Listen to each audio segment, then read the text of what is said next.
Alors ces deux métiers-là, ils existent depuis très longtemps au sein des directions financières. Depuis toujours, on dit d'un côté, il y a la comptabilité, le contrôle, et de l'autre côté, le financement, la trésorerie.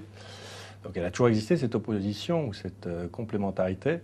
Ceci dit, dans la plupart des sociétés, les sociétés bien organisées, il doit y avoir une très grande communication entre ces deux aspects de la finance. Donc moi, je les vois pas du tout de façon opposée, je les vois de façon très complémentaire. Je les vois de façon complémentaire dans les process et dans la façon dont les gens travaillent. Puis je la vois de façon complémentaire dans les profils des gens et dans leur évolution personnelle et professionnelle dans ces métiers. Donc c'est à la fois une donnée fondamentale de la finance, ces deux pôles, et ça, c'est pas quelque chose de nouveau. Par contre, ce que nous devons continuer à faire, c'est assurer de plus en plus la polyvalence des gens qui assurent ces métiers, d'une part du contrôle de gestion, et d'autre part du côté du financement. L'image du trésorier est plus tournée vers l'externe que vers l'interne. Mais très probablement aussi, et ça s'est déjà manifesté au cours des dernières années, cette tendance risque de s'inverser. Et en tant que directeur financier, il me semble qu'un des catalyseurs qui est dans ma fonction est de faire en sorte qu'il y ait le maximum d'insertion du trésorier dans la chose économique et financière. Et que ce cloisonnement que vous évoquez, ça me nuit si tant est qu'il existe, et en tout cas que la latéralisation devienne de plus en plus forte.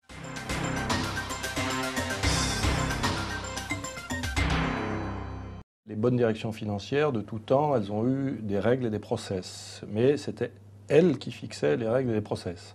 Ce qui a beaucoup changé, c'est les contraintes que les IFRS nous ont posées. Et puis pour les sociétés qui sont cotées aux États-Unis, les règles spécifiques de Sarbanes-Oxley. Et là, je pense nous travaillons dans un environnement qui est beaucoup, beaucoup plus difficile, qui est contraignant, dans lequel on peut se poser seulement la question de savoir si tout ce que nous a été imposé est strictement nécessaire, et si quelquefois ça ne nous fait pas prendre des décisions contre le business. Ceci dit, le socle d'une bonne organisation dans une trésorerie, dans une direction du financement, c'est d'avoir des procédures. Tout d'abord, lié à la densité de l'information. Il n'est pas rare de voir, par exemple, des documents de référence qui contiennent désormais 200 à 300 pages. Comme autre contrainte, c'est bien sûr le poids des procédures qui se multiplient et se superposent. Vous me demandez quels sont les exemples, notamment en trésorerie. Il y en a un qui me vient à l'esprit et qui concerne, par exemple, le change.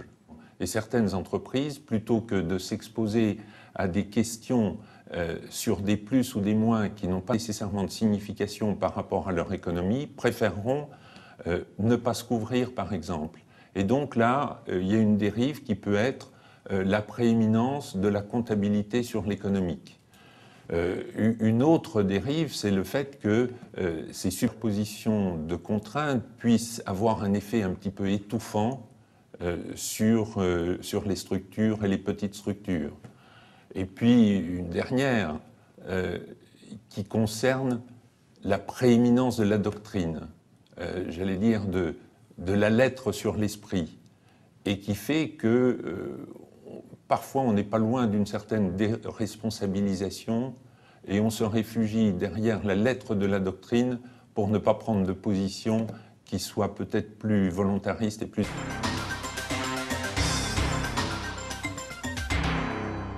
Ce qui est sûr, c'est qu'il y a eu dans les années récentes un mouvement vers la transformation d'un financement essentiellement bancaire vers un financement de marché, et puis la génération par les sociétés de beaucoup de ressources d'autofinancement. Donc toute la partie de collecte de financement auprès des banques est une partie du métier qui a beaucoup changé.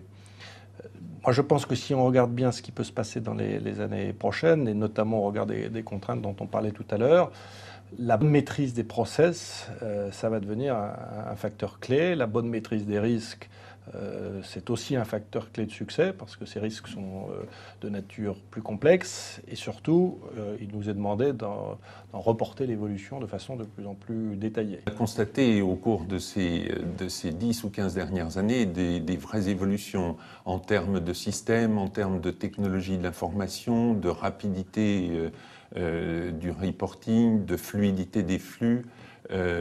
Et j'allais dire, en termes d'allègement de tâches administratives au sens le plus large. On a et on va vers un allègement et une standardisation de ces tâches administratives qui peut-être, dans le futur, pourront faciliter l'externalisation de ces dites tâches. Les profils des trésoriers, ce sont des profils aujourd'hui qui doivent être extrêmement complets. Je pense qu'on ne peut plus, dans une direction financière, en étant trésorier ou en étant responsable du contrôle de gestion, n'avoir qu'un seul savoir-faire technique. Alors, il faut un savoir-faire technique, il faut des qualités managériales importantes, il faut une connaissance des systèmes importante. Aujourd'hui, les bons profils, c'est des profils techniques, et en plus, si possible, même tout à fait souhaité, avec des capacités managériales fortes. Ce sera probablement quelqu'un ouvert non seulement sur la technique financière, mais aussi sur les techniques et les différentes législations, les différentes fiscalités, à la fois au niveau national et international. Et cette transversalité dont on parlait tout à l'heure, pour moi, elle a beaucoup de chances de devoir se développer dans le profil du trésorier futur. Pour les gens qui savent ce qu'est la fonction trésorerie, à l'intérieur de l'entreprise, il y en a sûrement plus qu'à l'extérieur dans le grand public, les enjeux sont très importants. Ils sont regardés de très près, donc la capacité à faire des bons résultats parce qu'on a la bonne gestion de libre entre la prise de risque, la maîtrise du système, les optimisations, avec, notamment dans les organisations d'une très grande taille. Tout ça, c'est connu, c'est reconnu. Et puis après, je dirais, c'est aux individus aussi de savoir bien faire les choses et bien raconter ce qu'ils font aussi. C'est généralement une très bonne image. Je pense que le dynamisme des associations y a largement aussi contribué. Et que, tant en externe qu'en interne, c'est quelqu'un qui est généralement retenu comme étant compétent. La deuxième chose, c'est qu'il a souvent été vu comme, avant tout, un technicien.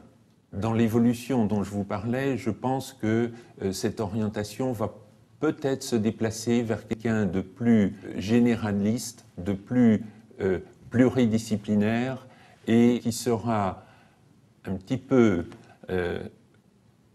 à la base de l'élargissement du métier dont on parlait tout à l'heure.